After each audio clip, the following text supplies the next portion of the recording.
Hi ಎಲ್ಲರಿಗೂ and welcome back. ರೊಟ್ಟಿ, ಚಪಾತಿ ಅಥವಾ ಬಿಸಿ ಬಿಸಿ ಅನ್ನದ ಜೊತೆ ಯಾವ ಜೊತೆ ಆದರೂ ಚೆನ್ನಾಗಿ ಹೊಂದ್ಕೊಳ್ಳೋ ಅಂಥ ಮಸಾಲೆ ಹಾಕಿದ ಗೋರಿಕಾಯಿ ಅಥವಾ ಚೌಳಿಕಾಯಿ ಪಲ್ಯ ಹೇಗೆ ಮಾಡೋದು ಅನ್ನೋದನ್ನು ನಾವಿಲ್ಲಿ ನೋಡೋಣ.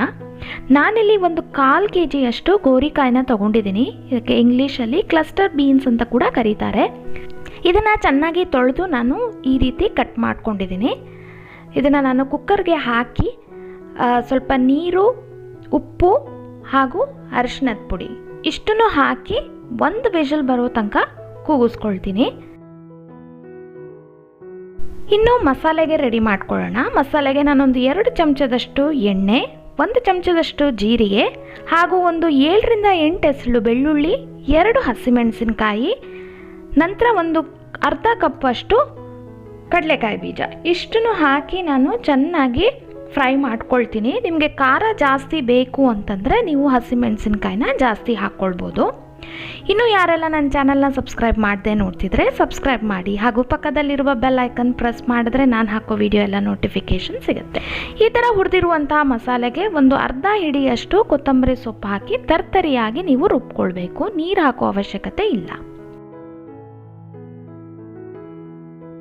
ಗೋರಿಕಾಯಿ ಅಥವಾ ಚೌಳಿಕಾಯಿ ನಾವೇನು ಬೇಯಕ್ಕೆ ಹಾಕಿದ್ವಿ ಅದೀಗ ಚೆನ್ನಾಗಿ ಬೆಂದಿದೆ. ಹೋಳುಗಳನ್ನ ನೀವು ನೀರಿಂದ ಸಪ್ರೇಟ್ ಮಾಡಿಕೊಂಡು ತೆಗೆದಿಟ್ಕೊಳ್ಳಿ. ಇನ್ನು ಒಗ್ಗರಣೆಗೆ ನಾನೊಂದು 3 ಚಮಚದಷ್ಟು ಎಣ್ಣೆ, 1 ಚಮಚದಷ್ಟು ಸಾಸಿವೆ ಹಾಗೂ ಕರ್ಬೇವಿನ ಸೊಪ್ಪು ಹಾಕಿ ಒಗ್ಗರಣೆ ಮಾಡ್ಕೊಳ್ತಾ ಇದ್ದೀನಿ. ಒಗ್ಗರಣೆ ಚಿಟಪಿಟ ಅಂತ ಸಿಡಿದ ಮೇಲೆ ಅದಕ್ಕೆ ನಾನು ಹೆಚ್ಚಿರುವಂತಹ ಈರುಳ್ಳಿ, ಸಣ್ಣಗೆ ಹೆಚ್ಚಿರುವಂತಹ ಈರುಳ್ಳಿ ಹಾಕಿ ಚೆನ್ನಾಗಿ ಬಾಡಿಸ್ಕೊಳ್ತೀನಿ.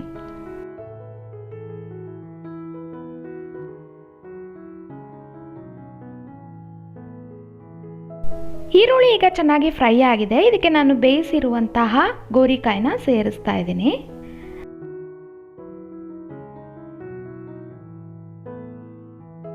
ಇದಕ್ಕೆ ನಾವೇನು ಮಸಾಲೆ ರೆಡಿ ಮಾಡ್ಕೊಂಡಿದ್ದೀವಿ ಅದನ್ನು ಹಾಕಿ ರುಚಿಗೆ ಬೇಕಿದ್ದರೆ ಉಪ್ಪು ಹಾಕಿ, ಯಾಕಂದರೆ ನಾವು ಇಲ್ಲಿ ಗೋರಿಕಾಯಿ ಬೇಯಬೇಕಾದ್ರೇ ಉಪ್ಪು ಹಾಕಿದ್ವಿ. ನೋಡಿ ಚೆಕ್ ಮಾಡಿಕೊಂಡು ನೀವು ಉಪ್ಪು ಸೇರಿಸ್ಕೊಳ್ಳಿ.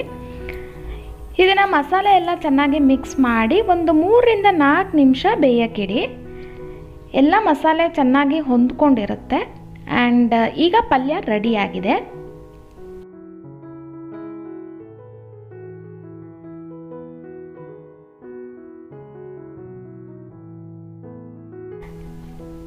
ತುಂಬ ರುಚಿಯಾಗಿರುತ್ತೆ ಈ ಪಲ್ಯ. ಚಪಾತಿ ಜೊತೆ, ರೊಟ್ಟಿ ಜೊತೆ ಮಾತ್ರ ತುಂಬಾ ಟೇಸ್ಟಿಯಾಗಿರುತ್ತೆ. ಬಿಸಿ ಬಿಸಿ ಅನ್ನದ ಜೊತೆ ಕೂಡ ಒಳ್ಳೆ ಕಾಂಬಿನೇಷನ್. ಖಂಡಿತ ಟ್ರೈ ಮಾಡಿ ಹಾಗೂ ನನಗೆ ಕಮೆಂಟ್ ಬಾಕ್ಸಲ್ಲಿ ತಿಳಿಸಿ ಹೇಗಿತ್ತು ಅಂತ. ಮುಂದಿನ ಇಂಟ್ರೆಸ್ಟಿಂಗ್ ರೆಸಿಪಿ ಜೊತೆ ನಾನು ನಿಮಗೆ ನೆಕ್ಸ್ಟ್ ವಿಡಿಯೋದಲ್ಲಿ ಸಿಗ್ತೀನಿ. Stay tune, stay connected. Thank you for watching.